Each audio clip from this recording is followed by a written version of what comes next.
Autism, where affect is the #1 tool we use in supporting child development through playful interactions. Hello, I'm Daria Brown, and this week I am here with an old favorite, Jackie Bartell. She is a retired special educator, a DIR Expert Training Leader in Rochester, New York. And we have just come off this high of having a whole month of DIR Floortime, Developmental Individual Differences Relationship-Based Model of Dr. Stanley Greenspan. And at the Interdisciplinary Council on Development and Learning, there was a month-long virtual conference. And in that conference, I presented my biggest revelations from being a Floortime parent. So today, I thought, who better to discuss this with than Jackie? I wanted to share it with the listeners, my biggest revelations. And Jackie has worked with so many families over the years, whether it was through school as a special educator or consulting through private practice or all of the things that you've done, Jackie. So I thought, who better to discuss this with, and hopefully the parents will find something that they can use. So this was my title page from my presentation. For those listening on audio, I have the link at affectautism.com to the YouTube video where I'm showing slides, but if you're listening on audio, I will be reading everything that's on the slides. So the first takeaway that I had for people, and Jackie, I imagine that you've seen a lot of people whose child is newly diagnosed. And whether this is on the autism spectrum, whether this is Down syndrome, whether this is selective mutism, or any number of disabilities that are listed out there, when people get pregnant, we don't plan on having a child who's going to need extra support. And so it often is quite a shock. And I know in my case, I had a more of a traumatic jump into this because our child was seemingly typically developing and had a seizure, hospital, back home, another seizure, 12 hours later, hospital for 3 months with severe brain inflammation. That was an autoimmune response to something we'll never know what. And in his recovery, he started showing symptoms that appeared to be consistent with autism. So just accepting that reality is always really a challenge for parents, because you're letting go of all of these expectations that you had. And now you're jumping into this world of the unknown. What does it mean to have a child with a disability? Will I be able to support them? What's going to happen? And a lot of grief around that, which I talked about with Dr. Robert Nassif in the Ambiguous Loss podcast a year ago. Can I just jump in here? Because I think one of the things, as you share your thoughts, and you obviously you've started a numbered list, and I think that it's important for us to remember that although you've numbered the list, that these things don't happen. All of the things that we're going to talk about, they don't happen in order. They are part of a process. And I think that that's a really important thing for us to remember to share for parents, because every one of us is on a journey, and we have to allow ourselves the space and time to be on the journey in the time that it takes, and to work on different parts of it as it seems to fit inside the moment that we're living in, because I think that, as you every time you share your story, and I've heard it quite a few times, it is always quite emotionally, impacts me quite a bit emotionally to think about that experience and where your emotional process was at the time. And so I think that it's important to also share that when you were in the hospital with your son, what you were not thinking about was, I have to accept reality. What you were thinking about were many, many other things. And that process happened perhaps a little bit later on. And so I think that, especially when we're talking with parents, everybody has to remember that we are all in a process on a different time frame. That's so important that you brought that up because number one, first of all, I did just randomly number these. So they're not any specific order, or they're not meant to say that other people experience them on a timeline. So I'm glad you pointed that out.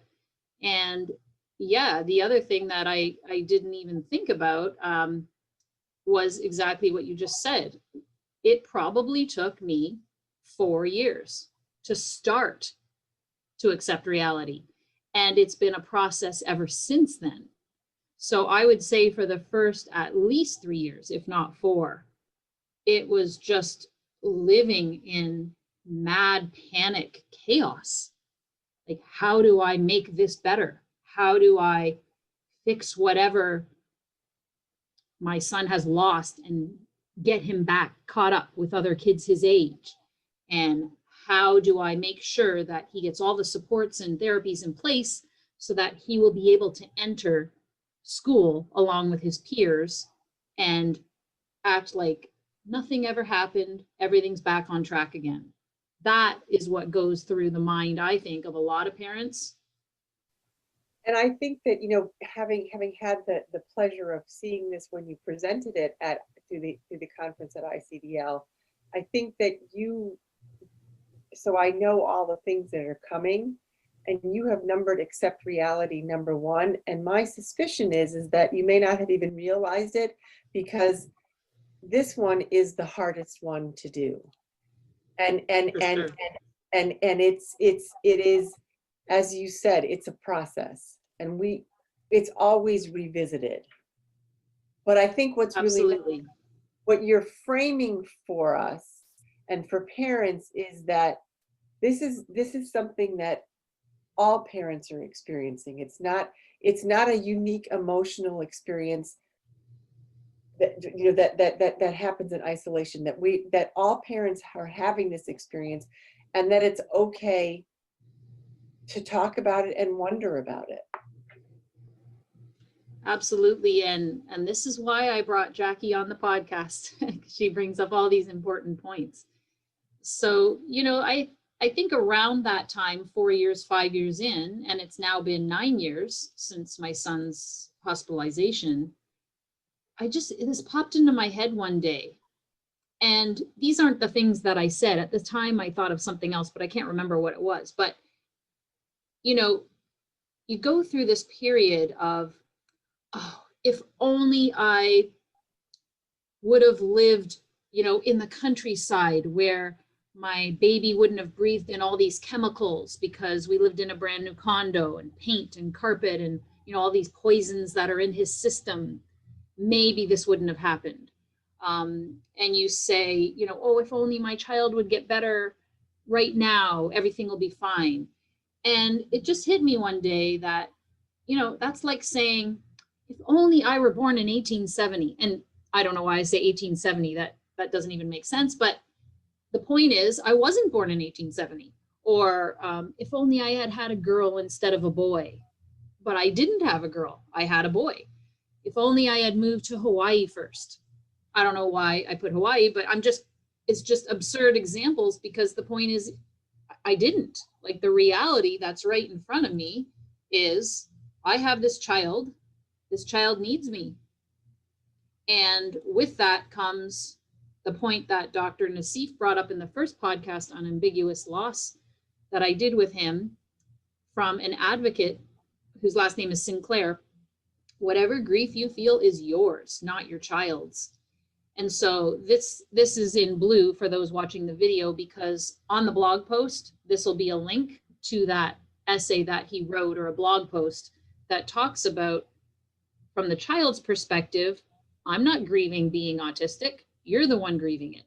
So you really have to get over that grief, and that there is no holy grail. And, you know, a lot of parents, when they have that first diagnosis, and, you know, they're in that state of denial, they really are just in shock and looking for a solution. And that's why you see everywhere so much targeted to parents of autistic kids.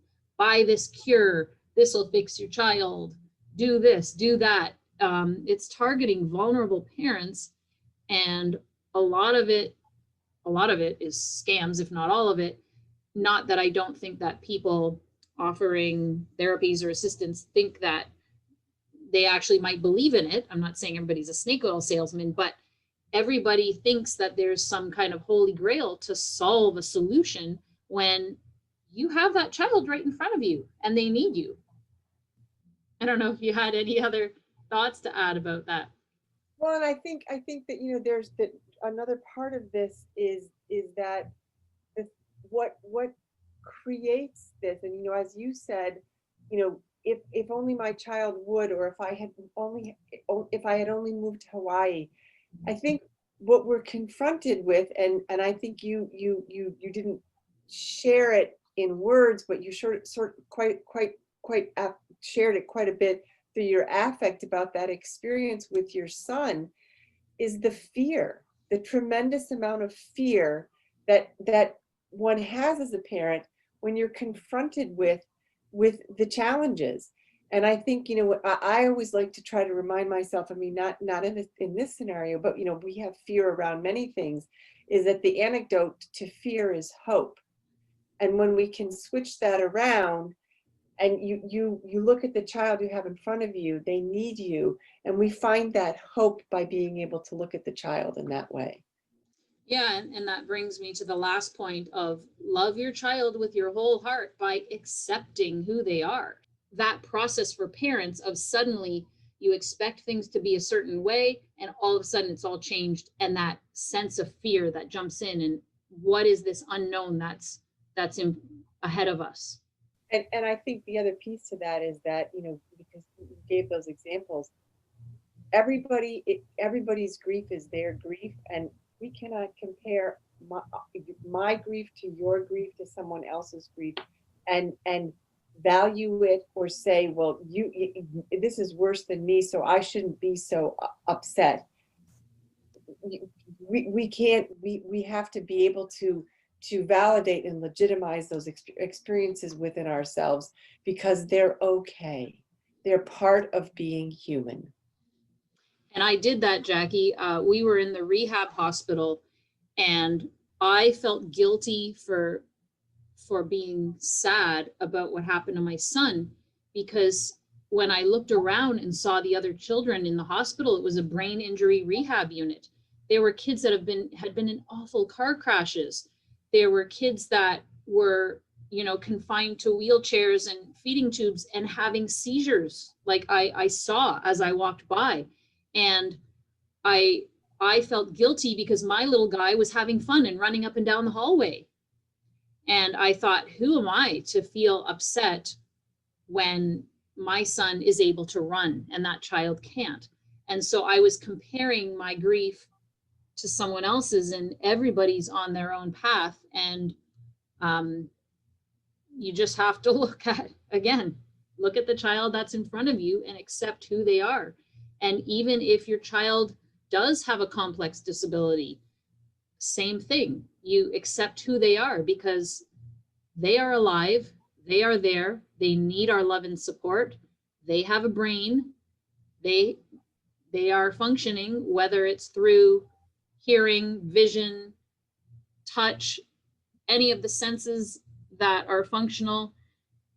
They are in this world, and we have to accept and love them. So that is a huge process to go through when you're just expecting to have a child who's going to be like everybody else. And you know, having been by many parents' sides when they've gone through this process, it's huge, but it's also delightful. It's an okay thing to go through, and we have to. And I say that because I want parents to get the sense that this is that it's an okay process. It's not horrible. It's okay, because all of a sudden you meet the child, the wonderful child that is yours, and you find them and you meet them, and you begin to delight in who they are. And I started the presentation showing a video of my son at 6 months old, laughing his head off at a measuring tape, snapping back. And then I showed a video of him a few years later in speech therapy with that exact same laugh. And my point was, this is the same child, post-injury, pre-injury. It's the same child with the same laugh and the same personality. And so pre-injury, pre-diagnosis, post-injury, post-diagnosis. Yep. Pre-injury, hopes and dreams of unlimited greatness. Post-injury, fear, what's going to be the future? Will he live independently? Will he ever go to school? Will he this and this and that? And having to realize that, you know what? None of our futures are written. Nobody's future is written. One of us could get hit by a bus tomorrow before I get this podcast out. Knock on wood. Like nobody's future. And you know, one thing I didn't say during the presentation was we lived in a condominium in downtown Toronto, and it had a security guard at the concierge area when you walked in, and he was this lovely man, originally from Egypt. He had a strong accent, and he was full of life, and you know, woo, woo, woo, woo, and he was so great with my son. He would say, hey, lift him up, put him upside down. My son would laugh his head off, and he'd say, how are you? And just wonderful with kids, wonderful affect, natural floor timer, had no clue what floor time was. At the time, I didn't either. And I was talking to him one day about, I don't know what, we're going to therapy, we're doing this, we're doing that. And he looked at me and he said, what in the world are you thinking about? Look at this beautiful child you have here. That's all you need.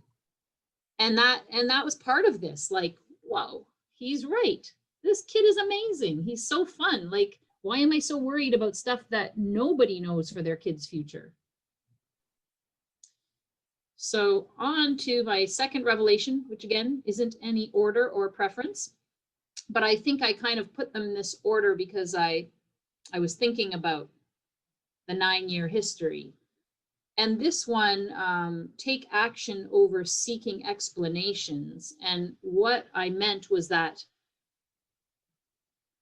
I spent a lot of those first 4 years ruminating. Why did things turn out this way? Why did this happen to us? What did I do? Was there something I did that made his brain react differently? I thought I did everything right. I breastfed him. I only gave him best quality ingredients once he could eat. Like, why did this happen?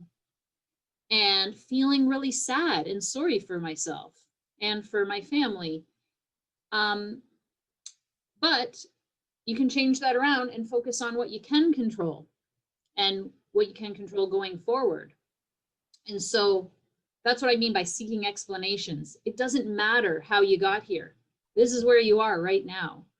And so take some action and do something to feel good about what you can control. Right. And Daria, that it goes right back into this accepting reality piece of it, because when we do that, when we ruminate, as you say, we are we are avoiding in some ways the process of, you know, as you so nicely said it, you know, that look at the child that you have in front of you, they need you. We avoid trying to figure out how did we get here helps us in some ways avoid the task at hand. And sometimes we do that because we have to do that for our own emotional safety. So again, if you find yourself as a parent in this moment of sometimes ruminating about things, it's okay, just as Daria just shared that she was doing that, but somewhat be aware that that's part of the process. And allow yourself that process. If you need to go to a therapist and talk to somebody, do it. If you don't have time to go to a therapist, you can now do it virtually. COVID made everything virtual. Friends, family members that you trust. There's got to be somebody. Anonymous Facebook groups of other parents who have gone through what you've gone through. Allow yourself that you know, I feel awful, I feel sad about this. I'm sad. It's your sadness, not your child's. Right. And yeah, talk to another parent.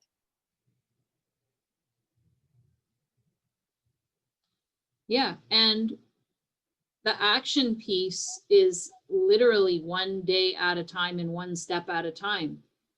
Because I was always thinking, okay, how long until he's caught up? How long until he can enter public school or regular school, etc.? I originally had thought before he was born, I would like him to go to a Waldorf school. How long before I can transfer him from whatever specialized programs he's in into a Waldorf school or whatever? And when you start to think like that, you're missing out on the here and now. And I'm just going to say, yeah, I just put the rest of them down because I was wondering if the resource was the resource that you and I did, but that's coming up. But this first point about ruminating over what turned out, how it turned out, feeling down, was discussed in this podcast with Dr. Kathy Platzman that I did called Avoiding the Blame in Floortime. And we talked about a bunch of other things, but one of those things that she spoke about that resonated with me is focus on what you can control right now. Because if you don't take control, you're a victim. And if you're a victim, nothing's your fault and you don't have to take responsibility for anything that happens. So your child, Dr. Nassif says, needs you to be an energetic parent. You have to be that energetic parent. That's what kids need. And you can only do that one day at a time, one step at a time. Yeah, and I think I want to just touch on something that you said, saying that, you know, when you're a victim, that means that it's not your fault. And I think that's, you're not suggesting that therefore it is at any of the situations that we're in as parents is anybody's fault. But I think what you're saying is that we can't try to find blame to blame something or someone is the bigger point. Yeah, and in this podcast that I'm referring to and linking to, we talked about a few different things. A lot of parents blaming themselves because they might go in and choose a type of therapy that is the only therapy they knew about. And they do that for 5 years or so. And it doesn't resonate well with them. Their child doesn't like it. And then they come to Floortime. And all of a sudden, Floortime's amazing. This is the perfect match. And they say, oh my goodness, if only I had learned about Floortime first, my child would have been so much better off. And they blame themselves for not having found the solution earlier. And we also talked about in the podcast how you can blame the therapists. If this therapist would do better or know my child better or listen to things I say, then my child wouldn't have had that meltdown. You can blame family members. You can blame God. You can be mad at God for putting you in this situation, whatever it is. But you've got to take charge and say, okay, you know what? This is my reality. I'm going to do what I can do, and it's in my control. And what I can do is be that energetic parent my child needs and accept them for who they are. And any challenge that comes up, it's an opportunity to get to know my child better and find a solution together. Exactly. And so when you start taking action, you put your child in different therapies. Maybe they need speech therapy, maybe they need occupational therapy, and you start, you get the diagnosis, and all of a sudden they tell you what to do. Get your child into ABA therapy or whatever it is that all the experts say. And there's a tendency for a lot of parents to say, oh, well, I don't know anything. They're the experts. We have to do what they say. But you're the expert on your child as a parent. You know your child the best, and believing in your gut feeling and instincts. And early on, my child had a lot of behavioral style therapies, and we even went so far as to purchase a desk with a seat belt. And this guy did this as a hobby, built these desks for kids, put the seatbelt on, and, they told us, like, strap your kid in, and that way he can focus and we can do this therapy with him. Now, mind you, it wasn't torture, because I was there using affect and being playful and, oh, here, let's do this. But it was clear my child was uncomfortable, like, maybe for a few minutes, this is exciting, but now I want to move and get out. And to force your child to do this therapy didn't feel right. So I put here, look to your child. Are they happy? And I started asking some of these therapists, what is the point of this? And every single time, and I'm not kidding, Jackie, like, this blew me away. Their reason was, we have to make him school ready. He's 2. He's 2. What do you mean, make him school ready? School will be ready for your child. Your child does not have to be ready for school. And I have yet to figure out what that means, and I worked for a good number of years with preschoolers, and I remember people saying, we got to get them kindergarten ready. I said, well, what does that mean? It's a concept, it's a cultural construct, but school will be ready for your child when they arrive. Your child does not have to be ready for them. And also, it was my gut feeling and instinct to say, forcing him to sit, like practicing for sitting when he's older, that's not making him school ready. That's just making him upset and making him not trust me and not solving anything. And aside from that, practicing to do a skill that is a 5-year-old skill when you're 2 is unreasonable. We don't have those expectations of children who aren't experiencing developmental challenges. Why should we have them for children that are? It's completely unreasonable. And I think many 5-year-olds can't sit still. and many 59-year-olds can't sit still. Right? I mean, it is, and it's and this is a conversation for another time, but it's compliance driven, not connection driven. Absolutely. So I did a podcast a few weeks back with Bridget Palmer, who's a DIR expert and training leader, and she runs parent support groups. We talked about parent support groups, and she said, you have to make sure you work with someone who works with you and who's flexible and who you feel comfortable saying, I don't know about that. It doesn't feel right to me. And if the therapist isn't flexible with you and sort of says, no, you have to do this, you might want to think about finding another therapist. And I put a podcast that I did before the one with Bridget, the one I did with Eunice Lee, because she really described nicely the process of working with parents in a way that I would want.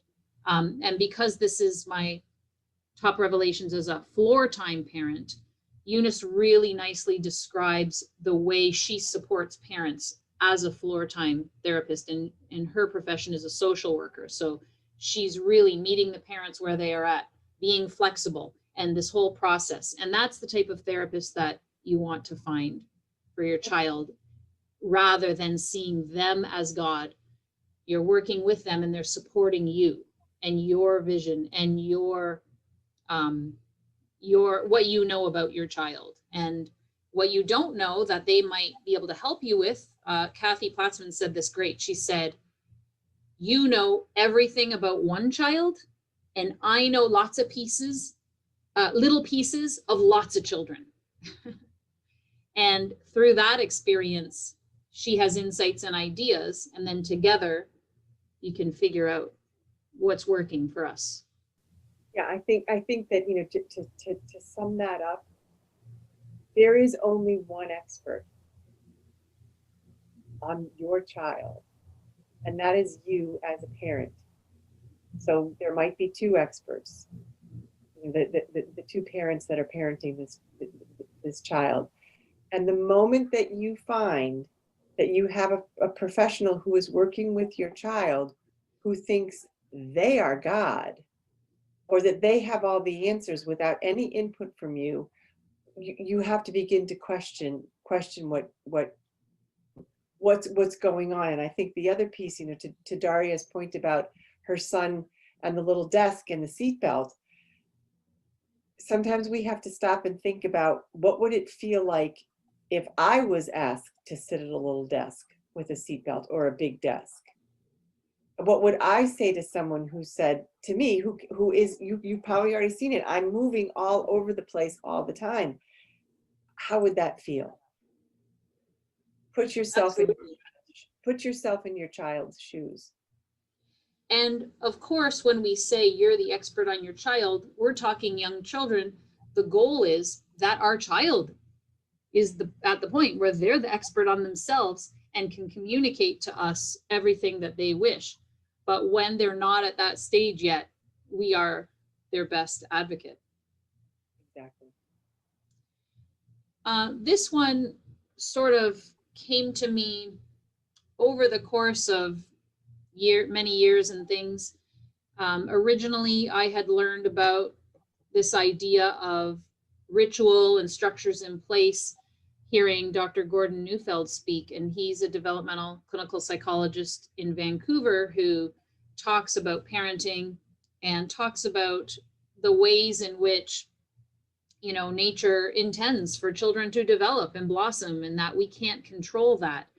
And he had spent 2 years of sabbaticals sometime apart, one in France in a small village and one somewhere in Southeast Asia in a small village. And both times he said it was just amazing how the culture had all these structures in place so that it really was the village raising the child. And, you know, from meal times together as a family to song and parades on different holidays, having those kinds of structures and routines where, you know, people in the village, and you would then take instruction from them because you have some kind of attachment to them. Like if Mrs. So-and-so from down the street says, hey kids, don't do that, you're getting into trouble, that you'll listen to them because that's part of your attachment village, as opposed to now where it's, you know, single homes, people dropping off a million kids at one daycare where strangers are taking care of them, and you expect the children to listen to these strangers who they don't even know. So those kinds of family structures and rituals will help children like ours thrive, because they're a lot of times they're very anxious about what's coming up next. And when you have structures in place, that really helps. And it can really prevent those catastrophic reactions because they know what's coming next. And Jackie and I talked about this in a podcast we did. I think it was called Behavioral Challenges at School. And then we did another one, Behavioral Challenges at Home, where you said, hey, we use our calendars every day and our daily calendars on our phone. And if we didn't have that, how would we know what's coming next? And you'd be panicked if you didn't know. Why can't our children know what's coming next? You know, and I think, Daria, you know, when I think about this process for parents, many parents that I've worked alongside, because sometimes there's a suggestion to make a more formalized schedule and to try to utilize those kinds of things. For parents, it feels very cumbersome sometimes. And I think that's because it doesn't make sense. How could something like that make a difference? But if you have a child who has sensory processing challenges, they may not be reading the cues from the environment in the same way that other children do, who don't depend on a more formal schedule and routine, because they read the cues. And for our kids, they're not reading the cues efficiently yet.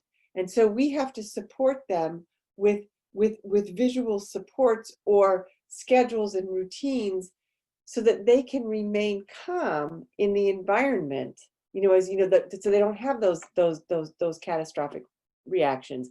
And I think the other thing that's really hard about this is because when we're living in a situation where we have a child who's having catastrophic reactions, we as the parent, we sort of start to live in the chaos, and we find ways to just make it through the chaos and we feel as though we are surviving. And so sometimes it doesn't make sense to impose more of a structure.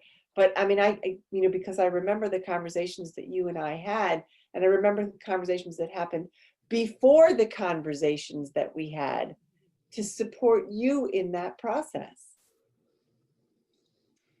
Yeah, absolutely. And this whole part about the predictable structures and routine over structured therapy is that the development is going to unfold regardless. But ideally, with the appropriate support, it will unfold in a more ideal way, but you can't instruct or force development to happen. So we're talking about these predictable structures and routines in terms of dinner time, bedtime routines, etc., visiting grandparents every Saturday, things like that, over structured therapy. That is, we're going to do this and teach these skills and all of this instruction, which you can't command a plant to grow. And similarly, just providing the right conditions and it will thrive. So Maud LaRue had said in a podcast that we did, if parents keep with the behavioral model, they find they just have to keep doing the same thing over and over again because it doesn't have meaning for the child. And having structures in place will help the child make meaning around what's happening so they don't have to be as anxious. And the resource that I put for this revelation was the podcast with Dr. Tippy, how strategies don't support growth. So strategies are things that get us through the dentist appointment, get us through the doctor's appointment where they have to get their latest shots, get us through the dinner at so-and-so's house who we have to go to because whatever, although not during the pandemic, but whatever kinds of things we have to get through, you can use strategies for that. Because guess what? If I choose the dentist office in town that has the big, huge screen with Sonic Boom cartoon on it, my son's going to get through that dentist appointment a lot easier than if he's sitting there staring at a blank wall. So that's when you use strategies. But strategies are not going to help your child develop and grow. You cannot teach someone attention. You experience attention. You can't teach someone to sit at the table. Relationship supports someone's desire to sit at the table. Exactly. So moving on to a fifth one, and this is an important one. Floor time is a process, not a goal. We can focus on the present, just like I said a few slides back, one day at a time. We can familiarize ourselves with different floor time practices bit by bit as you can assimilate them. And I gave the example that I started Affect Autism 5 years ago, and every week that I've written a blog post, I learned something and I assimilated something else about floor time. Someone just coming to the website now, if they are anything like I was 8 years ago, they'd want to read it all and like know it all and master it all so they can fix everything and make it better. And that's just not going to happen. I heard about floor time about 8 years ago. I think I started taking floor time courses about 5 years ago, maybe 6. I became the parent advocate 3 years ago, and it's still a process and I'm still learning all the time, little bit by little bit. One of the presentations at the ICDL conference was from Mary Beth Stark, who is a speech and language pathologist at Floortime Atlanta. And she's been doing this for, almost 40 years or so. And she said, I went through this period where I was like all about reciprocity and let's get these back and forth interactions. And then she said, Then I went through this process where I was all about the fourth functional emotional developmental capacity and social problem solving and all of this. And I was just right, head deep in that capacity. And she said, in the last little while, I'm all about pre-linguistics. And I did a podcast with her about pre-linguistics are social abilities. So that's her latest thing. So here's a person who's been doing Floortime for decades, still assimilating bits and pieces of this model and of development with every new client she gets. It's a process. It is a process. It's about the going, not the getting there. Getting there, that's good. Yep, and there's no rush in Floortime. And here's our podcast, Jackie. The Being versus Doing podcast. Daniel Siegel, who's a famous psychology guy who's written The Whole Brain Child and numerous other books with Tina Bryson, is it? He talks about being versus doing as well. And just about this process of just being in the moment, bit by bit. You can try out new things. You can see how it goes, but just stay in that present moment. Exactly. And sometimes that's hard to do because we are driven to think about what's coming or to wonder what has happened. But it's about here, inside this moment.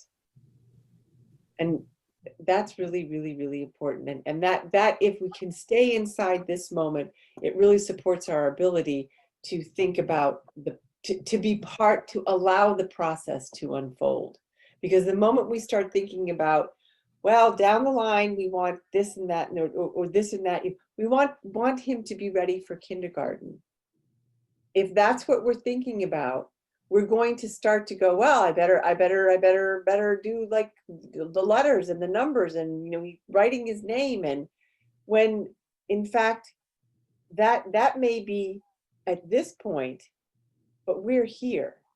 So we have to stay inside this moment and know that it may come later on.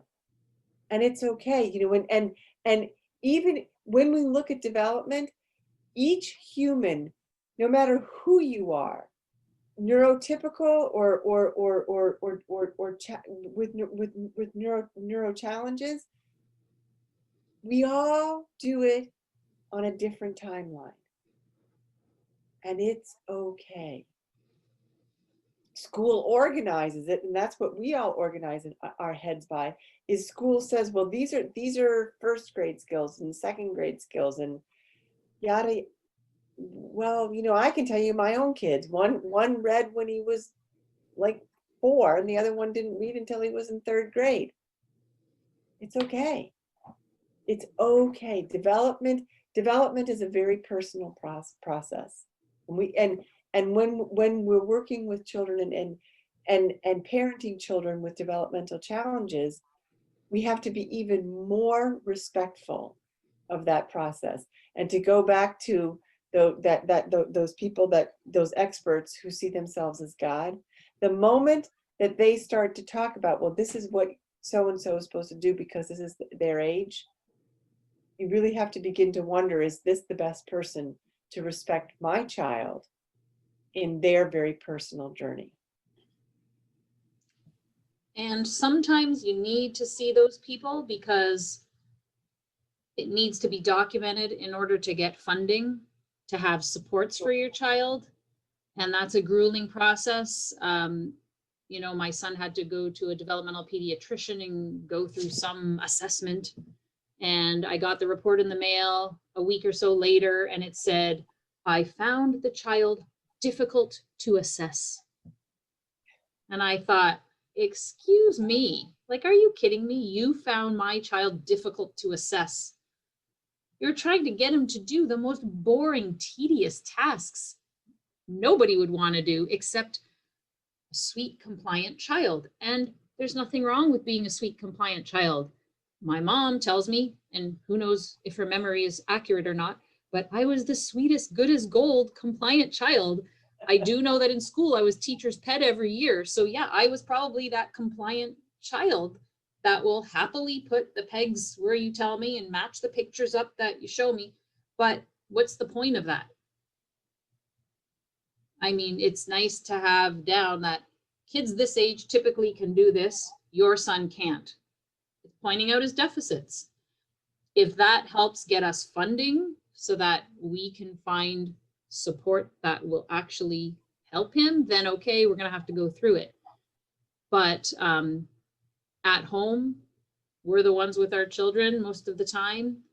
If we can find school, daycare, whatever that we feel comfortable with, where we know our child's going to be respected and just allowing them to be who they are, that's the majority of the time. That's what we're looking for. So that's 5 of them. I actually have 10 revelations, but I think we're going to break it up into 2 podcasts. So thank you so much, Jackie, for going over these revelations with me. And I'll be thrilled to bring the listeners part 2 next week, where we go over the next 5. Okay, sounds great. Great plan. Those juicy 5, 6 through 10. Something to anticipate and look forward to. That's right. Stay tuned. And you can find the blog post at affectautism.com, where I put links to all of the podcasts that I used as resources and other things we discussed. So see you next time for part 2. If you're a caregiver looking to implement your own Floortime approach, please check the ICDL parent website at the Interdisciplinary Council on Development and Learning for a free virtual Floortime consultation or for the weekly parent support meetings. We aim to help you implement your program at home using the Developmental Individual Differences Relationship-Based Model, or DIR, taking into account your child's developmental level, their individual differences, and using your relationship with them to help promote and support their development. Until next time, here's to affecting autism through play.